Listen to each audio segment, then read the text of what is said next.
ركعتي الفجر لوحدها اللي هي سنة الفجر القبلية، يقول النبي عنها اسمع والله العظيم يا جماعة الذي يفرطها أنا في تقدير أقول أنه خسران. قال النبي عليه الصلاة والسلام ركعتي الصبح خير لك من الدنيا وما عليها وما فيها.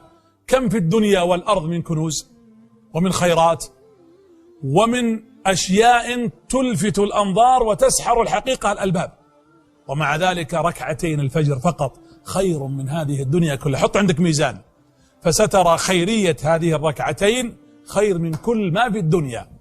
لماذا تفوتها ولماذا تتركها؟ أنس بن مالك يبكي كلما أذن الفجر. ليش يا أنس تبكي؟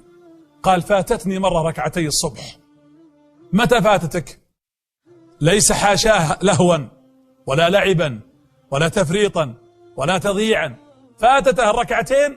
كان يشارك في قتال الفرس، وكان يقاتل في تستر، هذا الحصن كان فيه الفرس في داخله، عانى المسلمون حتى فتحوه، دخلوه في هذا الوقت وقت الفجر تقريبا 30,000 من المسلمين يقابلهم 150,000 من الفرس، وانتصر أهل الإسلام.